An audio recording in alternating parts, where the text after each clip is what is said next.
Baniriza nate ku Ugandan Kitchen in yet another video. Leero tugenda kubeera nga tukola ka juice. Tugenda kubeera nga tukola cocktail milk juice. Yes, tugenda kubeera nga tukozesa amata mono juice. Kano ka juice bakakola nnyo ku mikolo, kaba kawoomu ate kabeera refreshing. So mbeera nga ofuna obutunda obulungi obulabika obulungi. Obwo nga bw'otyo bw'obulaba kakala kano oba okeetaaga kwongera okubeera nga kajjayo juice okubeera nga alabika bulungi ate also ne flavour eyanjawulo. Ojjukira obutunda nabwo bwanjawulo, so abeera nga making sure nti okozesa akatunda akalungi. Beera nga obwozaako kungulu paka nga oli satisfied nti butukudde bulungi, then otandika okuba nga busala. Oluvannyuma tugenda kubeera nga muno tukozesa ku ntangawuuzi, nayo ogikalakatako n'ogiggyako olususu, then nobeera ng'ogisala mu bu pieces butono. Tugenda kubeera nga tu-addinga mu blender, addingemu n'ekikopo ky'amazzi ag'okunywa, already amazzi amafumbe oblendinge for a minute or two, then beera ng'osengejja. Oba toblendinze, making sure nti oblendinga nnyo obusigo okubeera nga bwekubakuba, kuba buli we bwekuba ennyo bujja kusigala wansi mu juice oba bujja kuba bulabikira muli mu juice. Era ekirala ky'osobola okubeera nga okola, osobola okubeera nga obukunya mu kasengejja mu nkola eyaffe ey'edda nga tobukubye mu blender. Eyo naye ekuyamba okubeera nti ofuna juice alikiriya obulungi ennyo nga tali mu busigo. Oba osazeewo okubeera ng'okozesa blender, making sure nti no tobukuba nnyo obutunda mu blender kuba bujja kubeera nga obusigo bumenyekeramu muli eri. Oluvannyuma nga kajuice kaffe kali kiriya bw'otyo nga bw'olaba. Entangawuzi oteekamu okusinziira ggwe onywa oyagala bube ebeere nka batya. So oluvannyuma beera nga ofuna omuyembe, making sure nti nagwo n'omuyembe gw'ofunye mulungi. Emiyembe gino egya juice girina kkala ennungi. Emiyembe gyo gibeera nga gigonda ng'ate woba ogiblendinze tegisigalamu buwuzi obwo obutera okubeera mu miyembe nga buno obuyembe obutono. So making sure nti n'ofuna omuyembe omulungi ddala ate nga gwengedde bulungi nga ne kkala yaagwo munda nnungi, gusobole okubeera nga nagwo guyambako ku flavour eya juice. Mu juice eno era nga bw'olaba emiyembe gye gikoma okubeera nga guli ripe bulungi nga guwooma, osobola okubeera nga toteekeramu ddala nakasukaali. Osobola okubeera nga juice omukola n'aba nga muka bulungi nga tokozesezza sukaali yadde emiyembe gino obuwoomi bwagyo ne bubeera nga bwe bukoledde. Then oluvannyuma beera ng'ogattamu amata g'oba wafumbye bulungi ne gajja bulungi.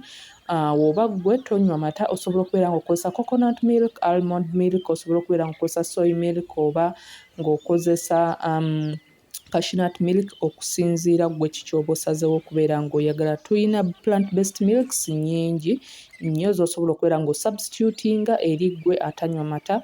Then wano oluvannyuma osobola okubeera ng'okozesa ku mazzi oba ku juice n'obeera nga oyongera maaso okumutabula. Emiyembe gino kye gikola kubeera nga gimekinga juice ono okubeera nga ali thick bulungi, like abeere nga mukwafu nga azitowamu, aleme kubeera nga abeera so light. Then oluvannyuma nakozesezza ku sukaali, but oli waddembe okubeera nga sukaali tomukozesa okusinziira ku miyembe gy'oba okozesezza n'okuba nti oyagala juice wo abeere nga awooma kyenkana ki. But because nakozesezza ku mazzi nga gawerako ate nabadde nkozesa juice nga mungimu n'omuyembe nti gwadde si gwe guwooma ennyo ekiri awo, y'ensonga lwaki na addinzeemu ku sukaali, but si watteeka nti oba olina mu addingamu mu this juice.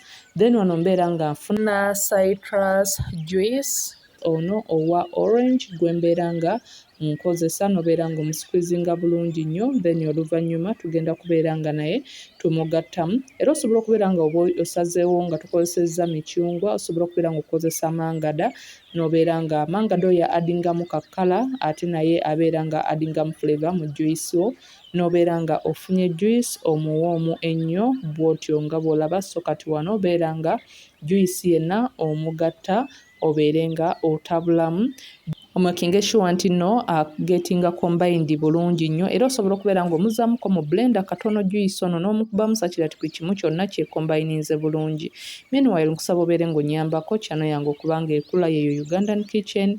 Nkusaba w'oba ozzaawo beera nga onyiga ku subscribe button yawo, kiba kitegeeza osubscribinze, ddamu onyigewo ojje wano wansi bajja kuba bakuleeterawo ku notifications, nyiga ku all, kiba kitegeeza ojja kuba notified buli lwe mba nga ntaddeyo video.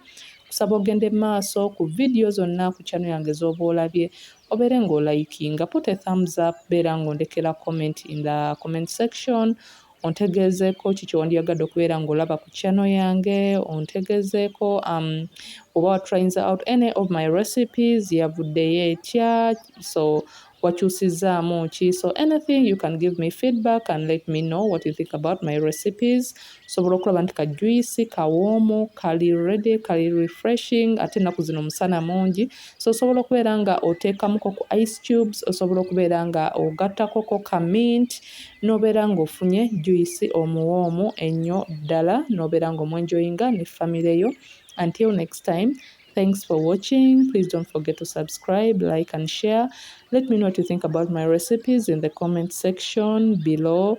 Kusobola checking out my other recipes ez'enjawulo, nina smoothies ez'enjawulo, nina drinks ez'enjawulo eziri healthy, ziri refreshing, ate nga nyanguza kubeera nga okola within no time. Bongo tumuyina oba yogurt osobola okuba nga omukola ewaka.